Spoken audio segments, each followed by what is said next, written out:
May the merits of these teachings benefit all beings. Hello. Hello, everyone. It's really good to see you. And I didn't know when I sent my email if people would be scared or intrigued. So I'm delighted to see that it seems to be the latter. So let me tell you what we're going to do. As I said in my email, the word sutra means sutra in Sanskrit, or sutta in Pali, means to thread together, to sew together. And I was thinking about this last week. There's a kid that I've known from Zen Kids since he was 3. He's now 11, Colin. And for the last 2 years, actually April is 2 years. For the last 2 years, I've been meeting with him and his mom, just teaching them Buddhism. And so last week we worked on some haiku. And as I was looking into the history of haiku, I read that it was actually a shorter poem called hokku, which was part of the renga, right? The collective poems that Japanese poets, or just sometimes regular people, would get together in these kind of poetry salons, and one person would start, would offer a line, and then somebody would pick it up and would create, together they would create a poem. And a light bulb went off in my mind, and I thought, I wonder what it would be like to do a talk like this. And there was something else. I've been joining the Westchester Insight Meditation Sangha that Gina Sharp leads, and she often will say, let's write the Dharma talk together. Though she means it more in the sense of, she begins with a topic and then people, have questions, and it goes on like that. So this is, we're not actually going to write it down, but we're going to create it together.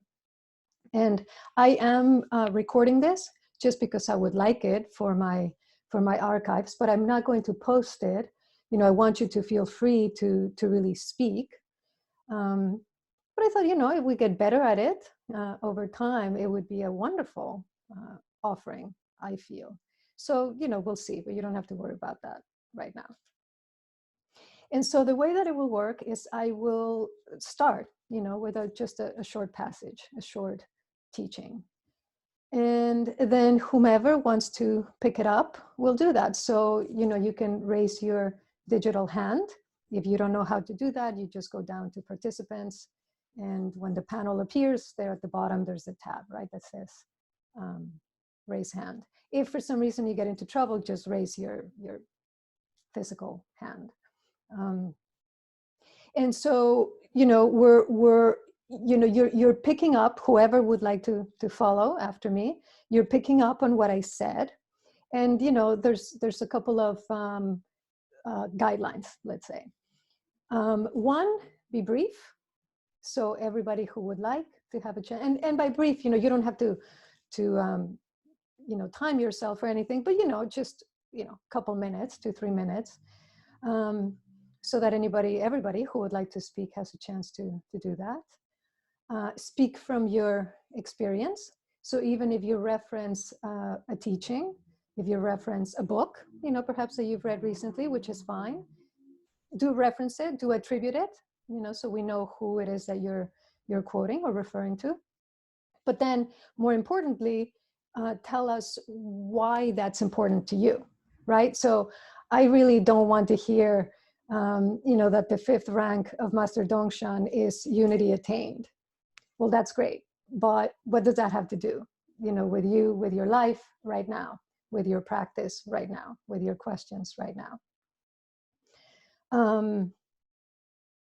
And, you have all heard me give talks. And so, that my usual, way of doing it is, I have the teaching, but then I bring in stories, I bring in anecdotes, I bring in examples of my own life. I bring in questions. So it's fine for you to come in, jump in with a question, but then the person who who goes after that needs to, if not answer it, at least, you know, thread into it and move it forward, or expand it or deepen it, or, you know, whatever. There is no way to do this wrong, right? I mean, even if you say something that you think is wrong, I mean, so what? You know, wrong according to who?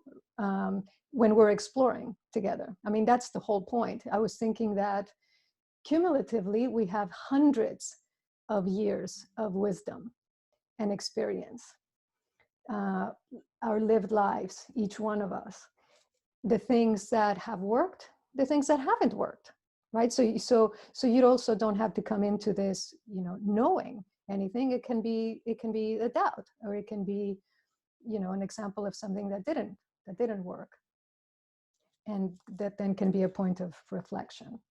So so my hope is that together then we can create this fabric of wisdom. And, you know, after my turn, I don't intend to jump in unless we seem like it's really, you know, we're just really stuck. But otherwise, I just want to really let it unfold as it will. And then I'll just come in at the end and, you know, give it a little closing or not. We'll see. So, any questions before we begin?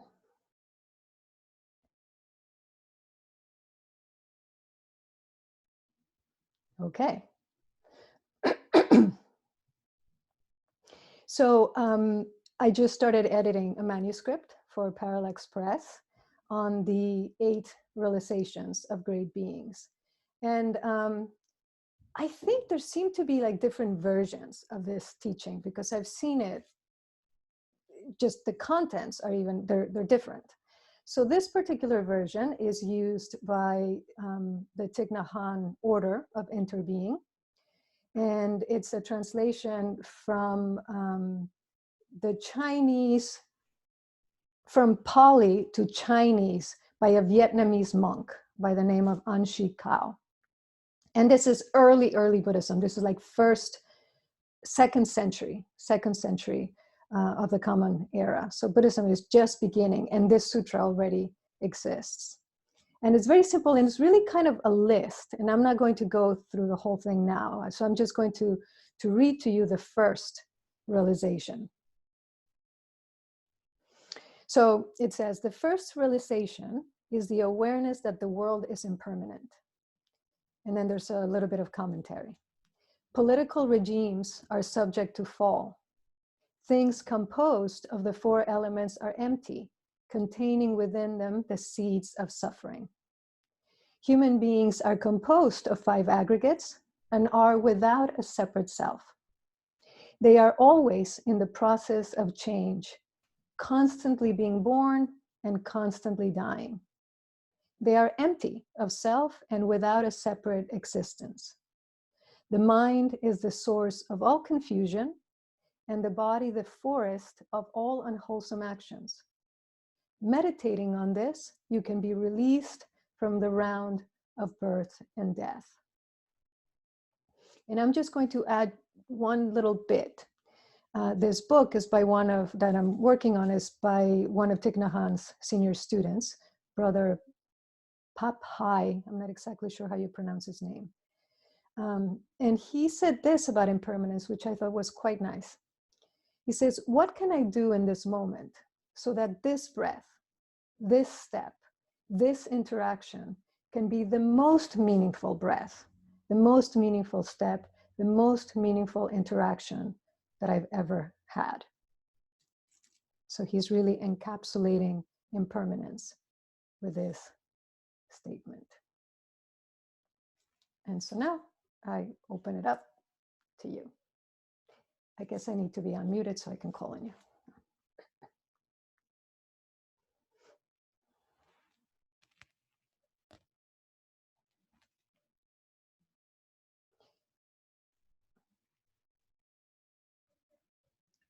Michelle. Thank you. The thing that jumped out the most at me was the very end of this, the idea of impermanence, and that each moment, how do we make each moment the most meaningful, the most change? For me, I've just started a new job in a new career, in a totally new field. And every moment is a brand new, fresh start, a new beginning. And literally my life is a new beginning. And that statement brings it even more to the fore that every single second we have a new opportunity, that even if a relationship is going bad or an interaction is going bad, in the next second or the next minute or the next email, we have an opportunity to craft a new start, a new positive start. Because my brain always goes to, oh, impermanence, that's bad, that's scary, it's unstable. And yet this last statement is a complete paradigm flip for me, that this impermanence is actually a glorious opportunity to do good 1 billion times a day, every single day. So thank you.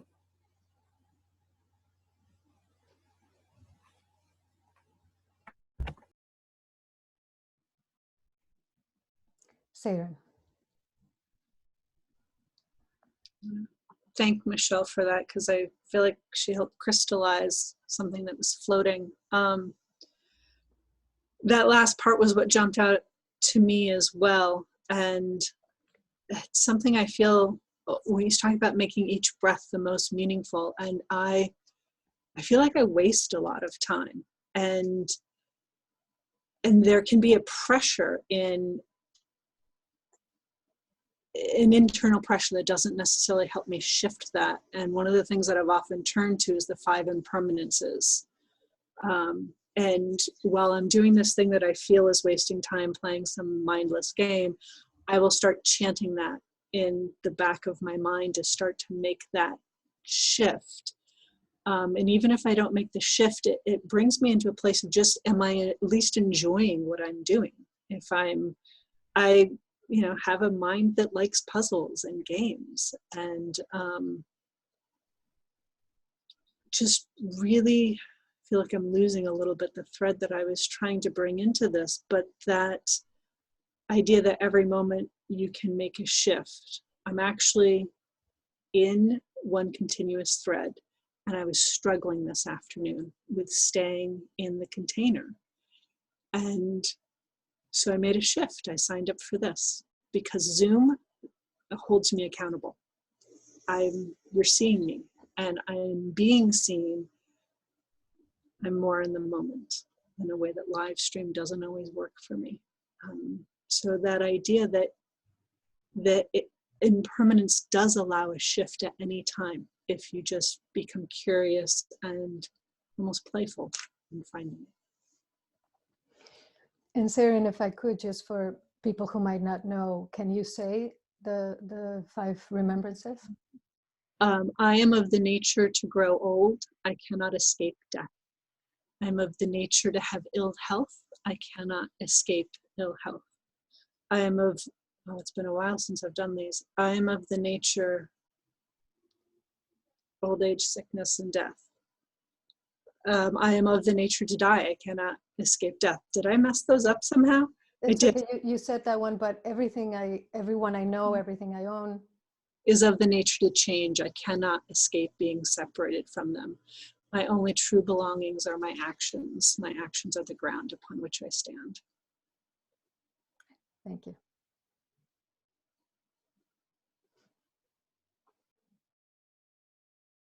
Ryan.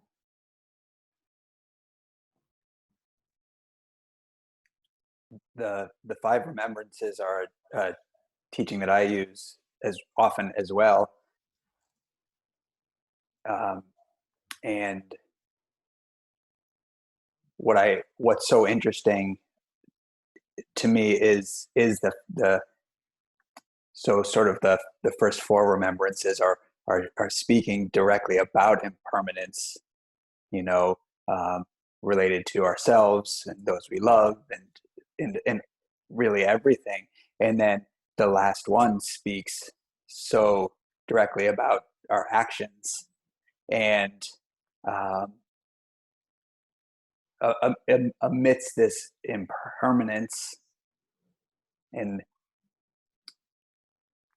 this truism that everything is going to fade away, eventually our actions are going to carry on and have an effect. And I came from a place in my life when I first came to practice. I came to a place in my life where I lived in very sort of nihilistic ways, and in a very odd way, I don't think some of my views were all that far off from some Buddhist views, except that I didn't have hadn't had any guidance or really done any soul searching or contemplation, and so a lot of ideas really turned me towards this sort of philosophy that nothing matters. And I love the way this teaching and really all the teachings on impermanence turn us towards no, everything matters. And from and really can be applied, I'm not sure that I would have great examples, but really these teachings can be applied to such small things in our lives that we just need to get beyond. I was speaking with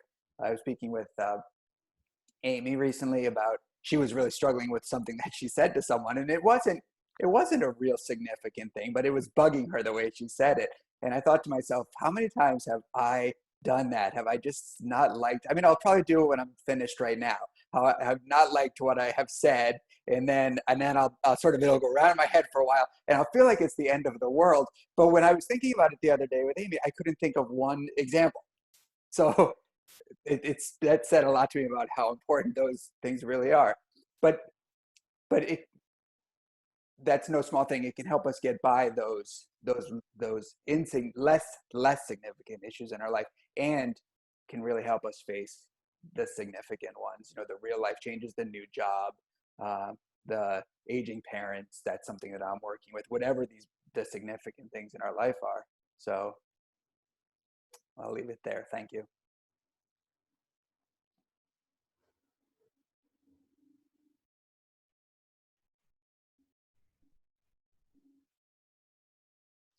Brooke.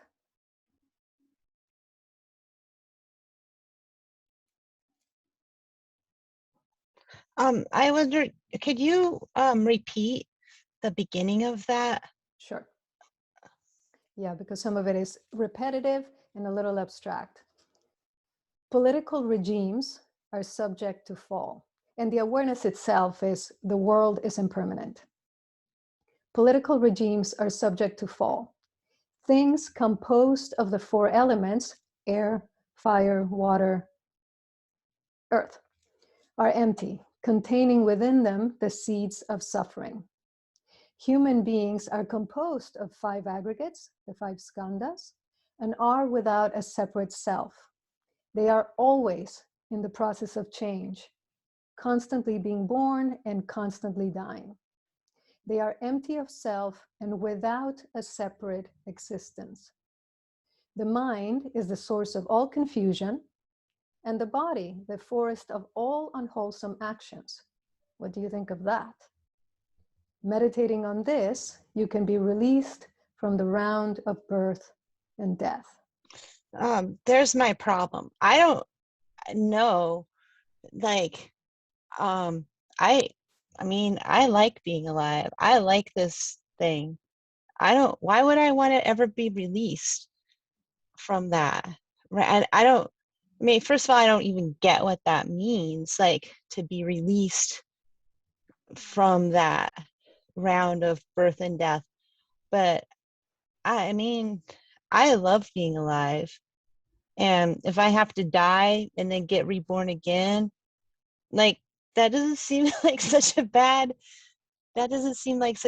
deal to me. And I guess maybe I'm not understanding it correctly, because in my heart of hearts, I don't really believe that I'm going to like die and be reborn,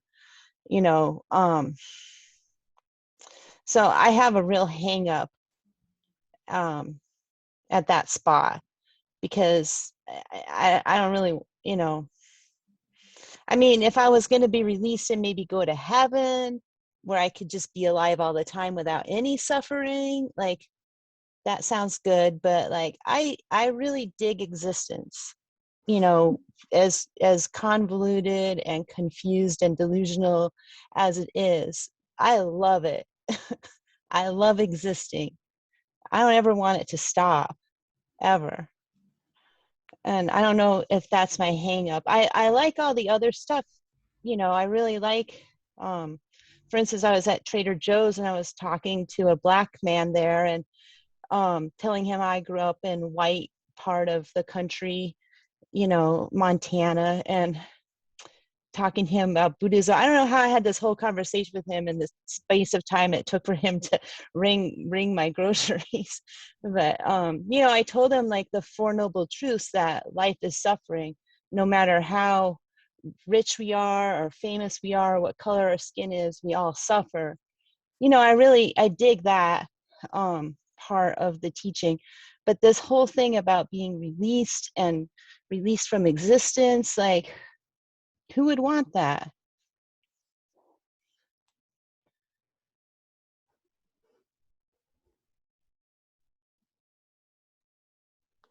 Marguerite. Thank you. I definitely agree with you, Brooke. I want to live as long as I can. I like this side of the grass. I just like moving in space. I do understand that the body is the source of actions, and those actions can be wholesome or unwholesome. I've been in situations like where they've been unwholesome, and I even enjoyed the unwholesomeness of it. So I understand that more and more. And what I am afraid of, though, I don't know if I'm afraid anymore, but I'm curious. I've decided to be curious about death. It makes me more comfortable with it. And then I got this realization as I sit and let go of my thoughts and let go of these feelings and let go of this and let go of that. I thought, I am getting ready to let go of my life. And that's good. I want to practice getting ready to let go of my life. So if this meditation practice helps me to let go, that's helping me to let go of this body, which I like. I like it. So that's just what helps me. And I think letting go helps me realize impermanence as well. Because when I let go, obviously it's gone. It's not there, whatever it is. So I know, and most of all, I know impermanence after it's happened. Of course, I was with my mother at the moment of her death. I got her last breath. I was with my father as his energy passed through his body. And I knew, I was seeing it. I was with impermanence. It was changing radically. So I just, everything changes. It just so fast. So I've decided at this age, which I usually lie about, but I can be bold and say at 75, I don't want to have any more regrets. I want to be present to as much happiness as I can for me and for others. So I don't know if I'm saving them, I just want to be happy with them. And because I know the moments are going by really fast, and it's like a merry-go-round. Sometimes I want to sing that song, Stop the World, I Want to Get Off. But thank you. And thank you, Michelle, for turning the idea of change into something exciting and happy and curious and uplifting rather than dull and scary even. So I guess that's why I get curious about death. And I know that I want to be happy as much as I can and help others to be, because that's it's all changing so much. That's it.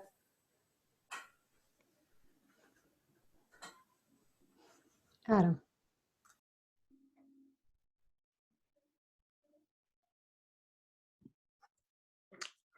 Well, talking about death and becoming comfortable with death. As I was, listening to you, as we were listing all the things, the kind of horrible things that what we think of as horrible things, like death, which is unavoidable, like sickness, which is unavoidable, like seeing all of the things we own or think we own and care about and love that we are going to, in some way, and at some point and in one way or another, lose them. And that's a pretty stark reality. But it's also a freeing reality because it is reality, and that it's the place that we have to start from and that we have to live in. And, there's a phrase from a Galway Canal poem called, my God, hold on. It's, I'm forgetting the name of the poem. It'll come back to me, but it's about a man looking at his daughter when she's crying, and she wakes up and he goes in to comfort her, and it becomes just a breathtaking meditation on mortality and how he wishes he could save her from that and can't. But what he comes to at the end is the line that really took my breath away, which is, the wages of dying is love. And that is that's what we get for dying. We get everything else. That's what impermanence is, what gives us everything, and gives us each moment, gives us the chance to realize that we are not a separate self, and that changes moment to moment to moment. It's such a commonplace thing to say, but it's kind of miraculous. And I was thinking about it again yesterday when Derek Chauvin's when the guilty verdict came. I was the moment before that verdict came in, I was someone who was tense, knowing that everyone else was tense. The second I heard that word guilty, I just started crying, and now I was a different person. I'm a guy who was getting about to try. I got some weights that I've stuck in a room, and I was about to start lifting weights, and there I was crying, and I went from a guy who was about to be lifting weights to a crying guy, and I think, my God, we saw videos a year ago. He was a man kneeling on another man's neck, filled with what I can only assume is just hatred. And now he's a man who's going to jail and is looking at spending the rest of his life in jail. He's not the same man he was. It changes, and it's our actions, that carry us forward. And I don't know what the hell I'm saying other than the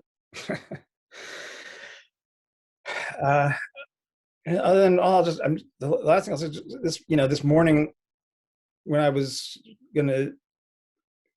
right before I sat, I was just still thinking about it and thinking about him and thinking, well, if everything is one thing, where does he fit in? Where do what if we are all that? If it's one indivisible life, it has to include him, and that was really hard. And I tried to sit with that for a little bit, and I will leave it at that. Thank you. Adam, before you go, can you repeat that Galway Canal line, please? The wages of dying is love. I'll find the poem, and I'll share it. I'll share a link to it in the chat. It's great. I'm an evangelist for this poem. So. Great. Thank you. Chris.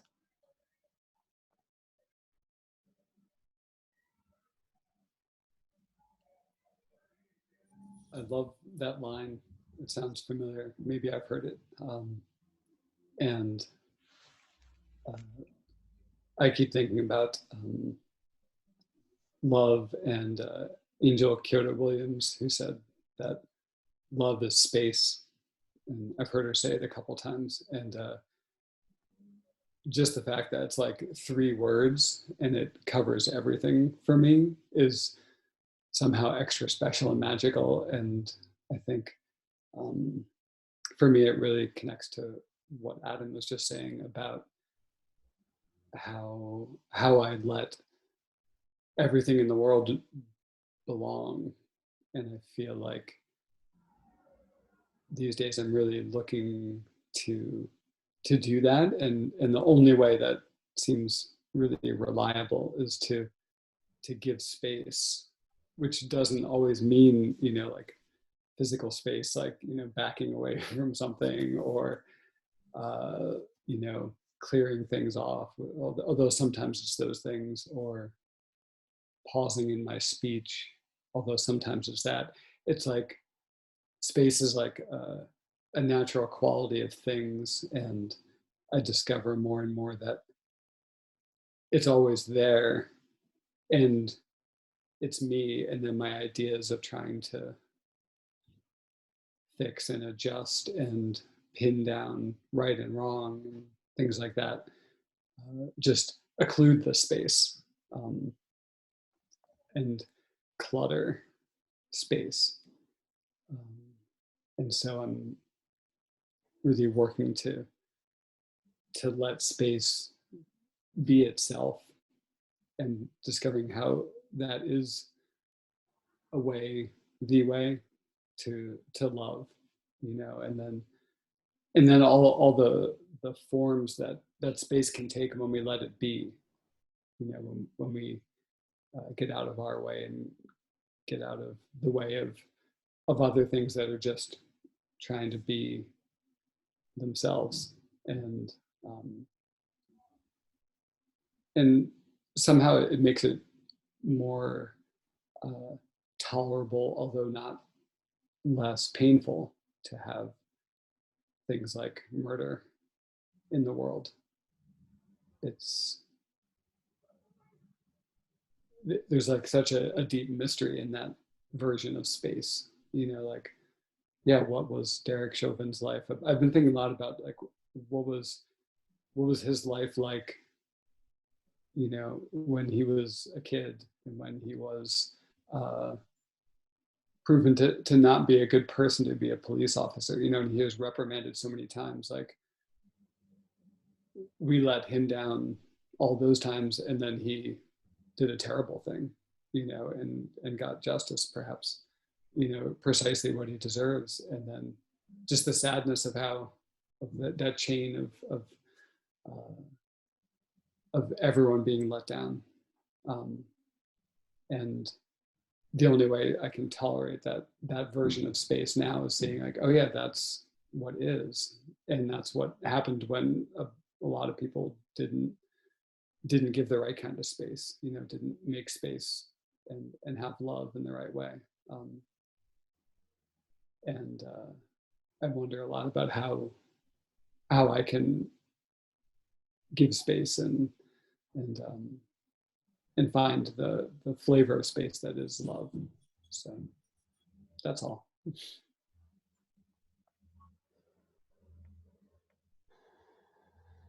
Jess. It's an interesting way of, I have not thought since probably I heard originally about, or read originally about what Derek Chauvin did to George Floyd. I haven't thought too much about, like, those other prior instances that we know about in his life, and thinking about those times as times that were given insufficient importance, and what it would have looked like to give other earlier moments, and I don't mean just in his life, but in all of our lives, of cruelty or of mistreatment, what the cost is of not treating each of those moments as the most significant moment. I think about this a lot in my own life recently, because I am from Brooklyn but moved to the Bay Area, and, like, it's really you know, I mean, it's also the people that I hang out with, like, as a midwife, but the culture here is really different. Like, people that I have experienced really do want to tell you what they feel and really do want to engage with you about that, and really do want to express to you how you made them feel in a way that, like, in Brooklyn, people were just like not didn't really want to go there. And so but the interesting effect that that has had on me, which is being given a framework in this conversation, is because I have experienced that as being very heavy, and sometimes as nitpicking and like, oh come on, I said what, like that's can't really be that big a deal. But the way that I am now thinking about that is really what it might look like if we took seriously the idea of each interaction, of each moment as being the most significant. Like, careful what you wish for, then you might have to actually do it, right? Then you might have to actually invest in each moment like that, and you might have to hear about it and be invested in your own behavior. One moment that I've been thinking about for 6 months is that I took a woman to, and it's longer than that actually. I had a woman who was in labor at the out of hospital birth center where I work, and she was Colombian, and spoke both English and Spanish. She and I mainly spoke English, sometimes Spanish. And she had a doula, like a birth support person with her, who was Chicana. And she ended up needing to transfer to the hospital. And so I took her for whatever reason. And so I took her to the hospital that was her choice, which was the public hospital for people who have public insurance. And I had never been there before. And it was 1 o'clock, 2 o'clock in the morning. We'd all been awake for a very long time. We were all very exhausted. And so I transferred her to the hospital, and the staff came up to me and they looked at this woman, this brown woman who had a, Latina sounding name. And they said to me, the woman is right here. And they said to me, does she speak, what language does she speak, or does she speak English? And I was so exasperated by them asking me this question, what language she speaks. I just said, she speaks English perfectly well. And they kind of took her into a room. And a month later, I heard from the doula how very offended she was by, in that moment, my, the tone in which I said that seemed to express a lot of things to her: classism, racism, that I had not in fact asked.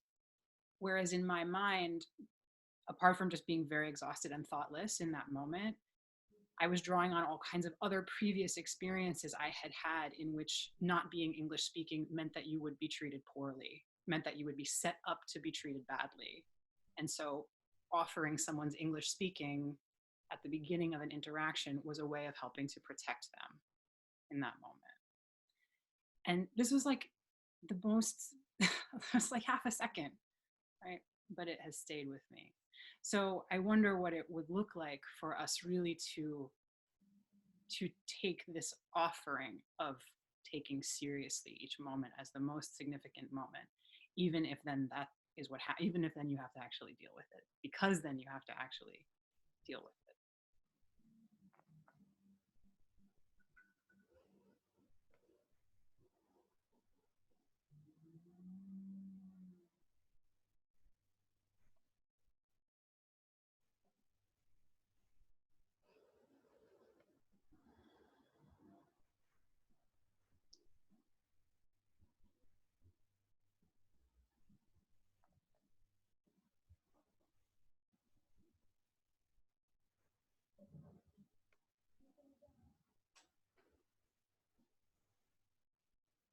Sure. Sorry, I couldn't figure out how to lift my digital hand.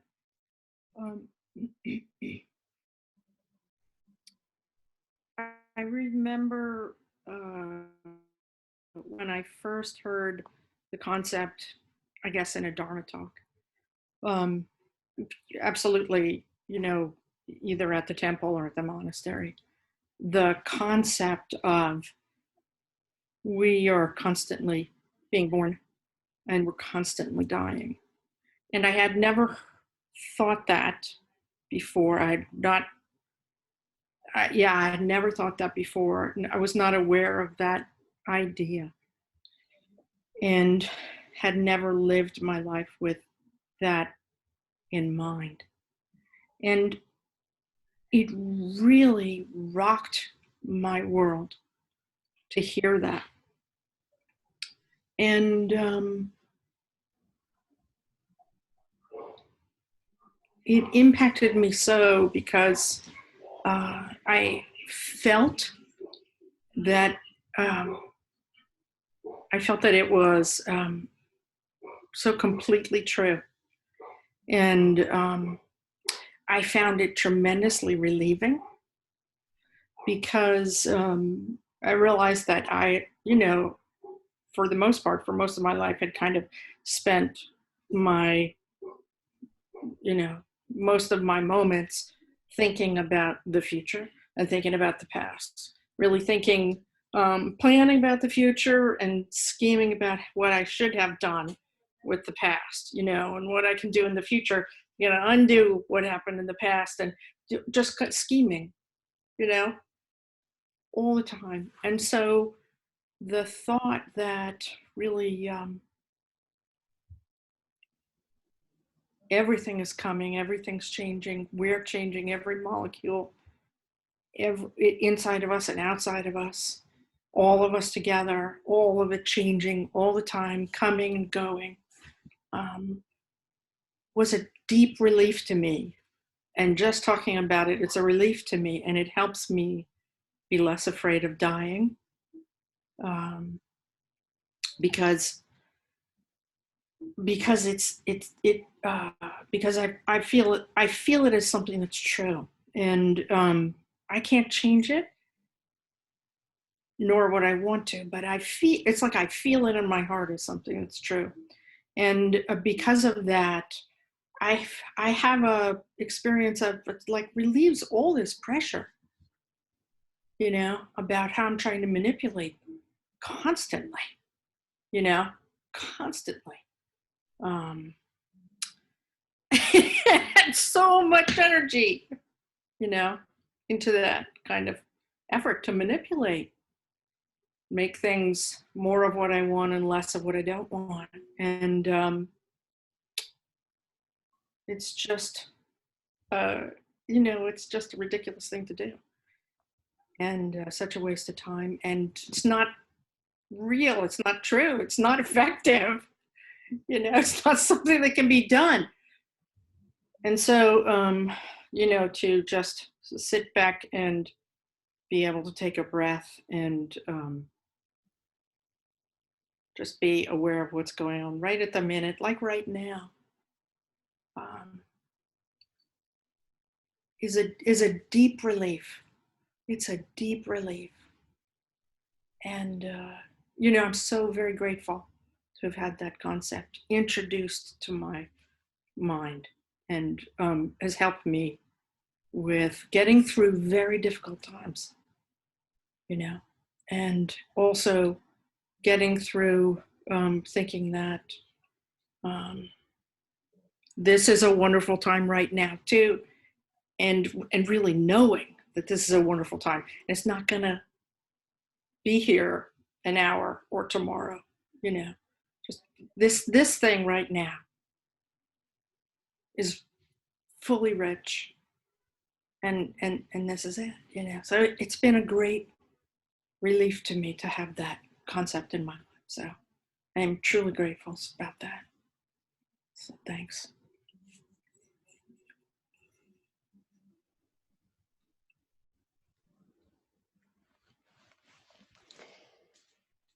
I think that is actually a wonderful, wonderful place to wrap this up. I want to highlight a couple of things of what I just experienced with all of you. But let me just say to Brooke and Marguerite, I'm with you. I'm with you. few years ago, we were doing a study, you know, with Shugen Roshi, the monastics, the seniors. And we were talking about exactly this teaching, you know, nirvana is complete cessation of the round of birth and death. And which is, according to, you know, traditional Buddhism, is tantamount to suffering. This is the cycle of samsara, endless suffering. And that is why it is said we would want to put an end to that wheel, that endless turning. But I said to Shugen, I think I may have shared the story, at least with some of you. I said to him, you know, I don't know about this. I mean, I don't know, becoming fully enlightened. Like, first of all, where do you go? Like, where are you in space and time? Because I really like my life. I said, yes, it's hard. I mean, yes, there's suffering, but I really like my life. And he looked at me and he said, well, why don't you just get to like just before full enlightenment? And then you won't have to worry about it. And I said, okay, I'll work on that. But I actually agree with you. I mean, you know, there are moments when I think, oh my God, do I have to do this again? But really, generally speaking, I love life and love this, and would be sad. I think will be sad. I hope I will be ready, but I will be, you know, a bit sad to leave it. So I'm with you. I'm with you. In terms of this, you know, you don't need me. See, you don't need me. I really feel very, very touched, you know, very moved by all of you. You know, what I said is completely true. You know, all of these years of accumulated wisdom, you know, that are here, and that given the space, given the opportunity, just flower. And, you know, one of the things about threading a sutra, a teaching like this, is that you really have to listen, right? So it's not just this in one direction where I'm the one speaking and you're the ones listening, and maybe you're, you know, cooking dinner, or actually you're not. You don't tend to do that. But you know, it's easy to get distracted. That here, in order to really speak, if you choose to do that, you really have to hear what was said before, right? You really have to be present for it, and you really have to follow the thread. And I don't know if you noticed this, but there were no non sequiturs. There were no things that kind of came out of left field. They were like, where's this person coming from? You were really listening to one another, which I really have come to feel more and more is one of the most powerful expressions of the love, you know, that we were speaking of, you know, to really offer that presence to one another, and that listening. And you know, I've had to really train myself to do that in my life. And you know, when I do this, especially when I do this one-on-one with people and we're on Zoom, you know, I have to be really there, really attentive, because it's easy, you know, and with the screen to just kind of zone out a little bit. So and when I'm able to do that, you know, the energy that I feel, and the love that I really do feel for all of you. So I feel very, very grateful for having done this.